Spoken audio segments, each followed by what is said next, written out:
ದಕ್ಷಿಣ ಕನ್ನಡ ಜಿಲ್ಲಾ ಕಾಂಗ್ರೆಸ್ ಹಿಂದುಳಿದ ವರ್ಗಗಳ ವಿಭಾಗದ ನೂತನ ಅಧ್ಯಕ್ಷರಾಗಿ ವಿಶ್ವಾಸ್ ಕುಮಾರ್ ದಾಸ್ ರವರ ಪದಗ್ರಹಣ ಮತ್ತು ವಿಭಾಗದ ಜಿಲ್ಲಾ ಪದಾಧಿಕಾರಿಗಳ ಹಾಗೂ ಬ್ಲಾಕ್ ಅಧ್ಯಕ್ಷರ ಆದೇಶ ಪತ್ರ ವಿತರಣಾ ಸಮಾರಂಭವು ನಗರದ ಕಾಂಗ್ರೆಸ್ ಕಚೇರಿಯಲ್ಲಿ ನಡೆಯಿತು. ಮಂಗಳೂರಿನ ಮಲ್ಲಿಕಟ್ಟಿಯಲ್ಲಿರುವ ಕಾಂಗ್ರೆಸ್ ಕಚೇರಿಯಲ್ಲಿ ನಡೆದ ಕಾರ್ಯಕ್ರಮವನ್ನು ವಿಧಾನ ಪರಿಷತ್ನ ಸದಸ್ಯ ಹಾಗೂ ಎಐಸಿಸಿ ಮಾಜಿ ಪ್ರಧಾನ ಕಾರ್ಯದರ್ಶಿ ಬಿಕೆ ಹರಿಪ್ರಸಾದ್ ಅವರು ದೀಪ ಬೆಳಗಿಸಿ ಉದ್ಘಾಟಿಸಿದರು. ಗುಳಗುಂದು ಕದ ತೆರೆದು ಕಾದಿಹೇನು ಮುದದಿಂದ ನೀ ಬಂದು ಹರಸು ಗುರುವೇ ಹೃದಯದೇ ಗುಳದು. ಇನ್ನು ಕೆಪಿಸಿಸಿ ಹಿಂದುಳಿದ ವರ್ಗಗಳ ವಿಭಾಗದ ರಾಜ್ಯಾಧ್ಯಕ್ಷ ಎಂಟಿ ಲಕ್ಷ್ಮೀನಾರಾಯಣ ಅವರು ಜಿಲ್ಲಾ ಹಿಂದುಳಿದ ವರ್ಗಗಳ ವಿಭಾಗದ ಅಧ್ಯಕ್ಷ ವಿಶ್ವಾಸ್ ಕುಮಾರ್ ಅವರಿಗೆ ಪಕ್ಷದ ಧ್ವಜವನ್ನು ನೀಡುವ ಮೂಲಕ ಅಧಿಕಾರ ಹಸ್ತಾಂತರ ಮಾಡಿದ್ರು. ಕಾಂಗ್ರೆಸ್ ಪಾರ್ಟಿ ವಿಶ್ವಾಸ್ ಕುಮಾರ್ ದಾಸ್ ಕಿ. ಇದೇ ಸಂದರ್ಭದಲ್ಲಿ ಮಾತನಾಡಿದ ಬಿಕೆ ಹರಿಪ್ರಸಾದ್ ಅವರು ಸಂವಿಧಾನ ಮನುಷ್ಯನನ್ನಾಗಿ ನೋಡು ಎಂದು ಹೇಳಿದೆ. ಆದರೆ ಬಿಜೆಪಿ ಆರ್ಎಸ್ಎಸ್ ಸಂವಿಧಾನದ ಬದಲು ಮನುವಾದದಲ್ಲಿ ಹೆಚ್ಚಿನ ಆಸಕ್ತಿ ಹೊಂದಿದೆ. ರಾಷ್ಟ್ರದಲ್ಲಿ ಹಿಂದುಳಿದ ವರ್ಗದ ಜನರು ಇಂದು ಮುನ್ನೆಲೆಗೆ ಬಂದಿದ್ದಾರೆ ಎಂದಾದರೆ ಅದಕ್ಕೆ ದೇಶದ ಸಂವಿಧಾನ ಕಾರಣ. ಆದ್ದರಿಂದ ಎಲ್ಲರಿಗೂ ಸಮಾನತೆಯ ಹಕ್ಕು ಲಭಿಸಿದೆ. ಆದ್ದರಿಂದ ಸಂವಿಧಾನ ವಿರೋಧಿಸುವವರು ದೇಶದ್ರೋಹಿಗಳು ಎಂದು ಅವರು ಹೇಳಿದರು.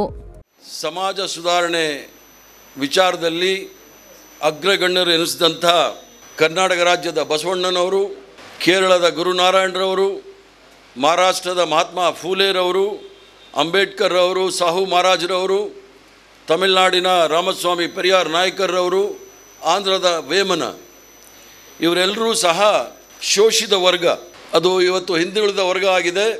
1947ನೇ ಇಸ್ವಿಯ ಮೊದಲು ಶೂದ್ರ ಸಮುದಾಯವಾಗಿದ್ದಂಥ ಈ ಒಂದು ಸಮುದಾಯವನ್ನು ಸಂವಿಧಾನ ನಾವು ಅಂಗೀಕರಿಸಿದ ಮೇಲೆ ಇದಕ್ಕೆ ಹಿಂದುಳಿದ ವರ್ಗಗಳ ಸ್ಥಾನಮಾನಗಳು ಸಿಕ್ಕಿದೆ. ಅದರಲ್ಲೂ ಸಹ ದಕ್ಷಿಣ ಕನ್ನಡದಲ್ಲಿ ಹಿಂದುಳಿದ ವರ್ಗಗಳ ಸ್ಥಿತಿ ತಾವೇನು ಯೋಚನೆ ಮಾಡಬೇಕಾಗಿರ್ತಕ್ಕಂಥ ಸ್ಥಿತಿ. ಅಷ್ಟೊಂದು ಸುಲಭವಾದ ಕೆಲಸ ಅಲ್ಲ ವಿಶ್ವಾಸ್ ಕುಮಾರ್ ಅವರಿಗೆ ಹಿಂದುಳಿದ ವರ್ಗಗಳ ರಾಜಕೀಯ ಸ್ಥಿತಿಗತಿಗಳನ್ನು ಸುಧಾರಣೆ ಮಾಡಬೇಕಾದರೆ. ಕೆಪಿಸಿಸಿ ಹಿಂದುಳಿದ ವರ್ಗಗಳ ವಿಭಾಗದ ಅಧ್ಯಕ್ಷ ಎಂಡಿ ಲಕ್ಷ್ಮೀನಾರಾಯಣ ಅವರು ಮಾತನಾಡಿ 2023ರ ಚುನಾವಣೆಯಲ್ಲಿ ಜಿಲ್ಲೆಯಲ್ಲಿ ಎಲ್ಲ 8 ವಿಧಾನಸಭಾ ಕ್ಷೇತ್ರಗಳನ್ನು ಗೆಲ್ಲಬೇಕೆಂಬ ಉದ್ದೇಶ ಇಟ್ಟುಕೊಂಡು ನೂತನ ಅಧ್ಯಕ್ಷರು ಕೆಲಸ ಮಾಡಬೇಕು. ಜಿಲ್ಲೆಯಲ್ಲಿ 52%ರಷ್ಟಿರುವ ಹಿಂದುಳಿದ ವರ್ಗವನ್ನು ವಿಶ್ವಾಸಕ್ಕೆ ತೆಗೆದುಕೊಂಡು ಪಕ್ಷ ಸಂಘಟನೆಯಲ್ಲಿ ತೊಡಗಿಸಿಕೊಳ್ಳಬೇಕು ಎಂದು ಹೇಳಿದರು.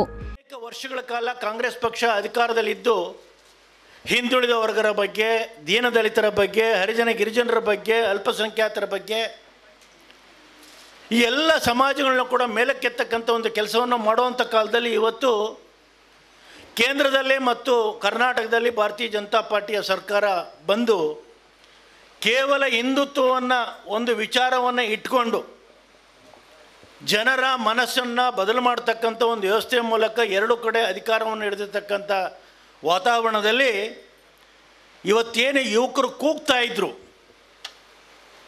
ಆ ಕೂಗು ಆ ಯುವಕರಿಂದಲೇ ವಾಪಸ್ ಆಗ್ತಾ ಇರ್ತಕ್ಕಂಥದ್ದನ್ನು ನಾವು ಮನೆಗಳಲ್ಲಿ ಕೇಳ್ತಾ ಇರ್ತಕ್ಕಂಥದ್ದು ಜಗಜ್ಜಾಹೀರಾತಾಗಿರ್ತಕ್ಕಂಥದ್ದು.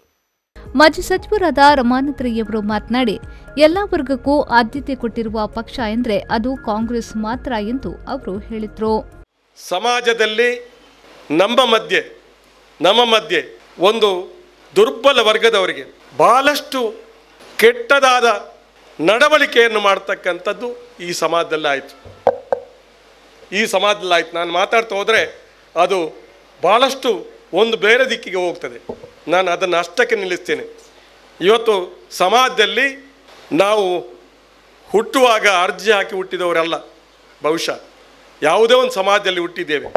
ಆದರೆ ನಾವು ಹುಟ್ಟಿದ ಸಮಾಜದಲ್ಲ ನಮಗೆ ಸಾಮಾಜಿಕ ಬಹಿಷ್ಕಾರ ಆಗುತ್ತೆ ಅಂತಂದರೆ ಅದು ಖಂಡಿತ ಯಾರು ಕೂಡ ಒಪ್ಪುವಂಥ ವಿಚಾರ ಅಲ್ಲ. ನಾವು ತಿಳ್ಕೊಂಡಿದ್ದೇವೆ ಯುವಕರು ಪರಿಷ್ಠ ಜಾತಿ ಸಮಾಜದಲ್ಲಿ ದೇವಸ್ಥಾನ ಇನ್ನಿತರ ಕಡೆ ಬಹಿಷ್ಕಾರ ಇತ್ತು ಅಂತ ಅಲ್ಲ. ಸಾಕಷ್ಟು ಮಂದಿ ಹಿಂದುಳಿದ ವರ್ಗದವರು ಕೂಡ ಸಾಮಾಜಿಕ ಬಹಿಷ್ಕಾರ ನಮ್ಮ ಸಮಾಜದಲ್ಲಿ ಇತ್ತು ಅಂತ ಹೇಳುವುದನ್ನು ಬಹಳಷ್ಟು ಜನ ತಿಳ್ಕೊಂಡಿಲ್ಲ. ಪದಗ್ರಹಣ ಸ್ವೀಕರಿಸಿ ಮಾತನಾಡಿದ ಹಿಂದುಳಿದ ವರ್ಗಗಳ ವಿಭಾಗದ ನೂತನ ಅಧ್ಯಕ್ಷರಾದ ವಿಶ್ವಾಸ್ ಕುಮಾರ್ ದಾಸ್ ಅವರು, ಹಿಂದುಳಿದ ವರ್ಗವನ್ನ ಬಲಿಷ್ಠವಾಗಿ ಕಟ್ಟುತ್ತೇನೆ.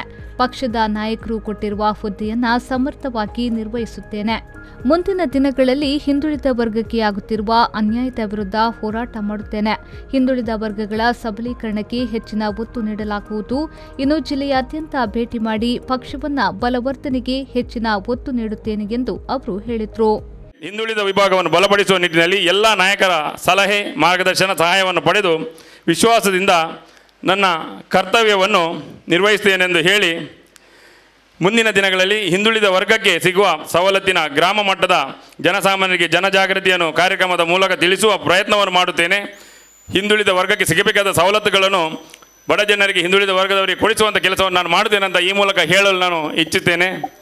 ನಮ್ಮ ಏನು ಭರವಸೆಯನ್ನು ಇಟ್ಟುಕೊಂಡು ನನಗೆ ಈ ಹುದ್ದೆಯನ್ನು ಕೊಟ್ಟಿದ್ದಾರಾ, ಮುಂದಿನ ದಿನಗಳಲ್ಲಿ ಜಿಲ್ಲೆಯಾದ್ಯಂತ ಗ್ರಾಮಗಳಿಗೆ, ಎಲ್ಲ ಪಂಚಾಯತ್ಗಳಿಗೆ, ತಾಲೂಕುಗಳಿಗೆ ಭೇಟಿ ಕೊಟ್ಟು ಕಾಂಗ್ರೆಸ್ ಪಕ್ಷದಿಂದ ಹಿಂದುಳಿದ ವರ್ಗದಲ್ಲಿ ಹಲವಾರು ಜನರು ಶೋಷಣೆಗೊಳಗಾಗದವರು ಇದ್ದಾರೆ. ಕಾಂಗ್ರೆಸ್ ಪಕ್ಷದ ಏನು ಅಭಿಮಾನಗಳಲ್ಲಿ ಜನರು ಇದ್ದಾರ, ಅವರೆಲ್ಲರಿಗೆ ಯಾವುದೇ ನಮ್ಮ ದಕ್ಷಿಣ ಕನ್ನಡ ಜಿಲ್ಲೆಯಲ್ಲಿ ಹಿಂದುಳಿದವರಿಗೆ ಯಾವುದೇ ಅನ್ಯಾಯ ಆದಾಗ ಅವರ ಪರವಾಗಿ ನಿಂತು ನಾನು ಹೋರಾಟ ಮಾಡಲು ಸಿದ್ಧನಿದ್ದೇನೆಂದು ಹೇಳು. ಈ ವೇಳೆ ಜಿಲ್ಲಾ ಕಾಂಗ್ರೆಸ್ ಅಧ್ಯಕ್ಷ ಹರೀಶ್ ಕುಮಾರ್ ಅಧ್ಯಕ್ಷತೆ ವಹಿಸಿದ್ರು.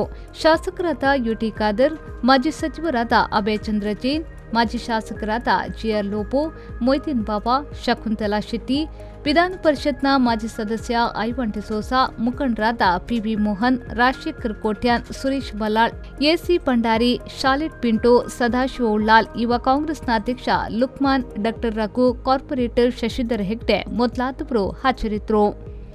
ನಾಗೇಶ್ ಕಾವೂರು, ವಿ4 ನ್ಯೂಸ್, ಮಂಗಳೂರು.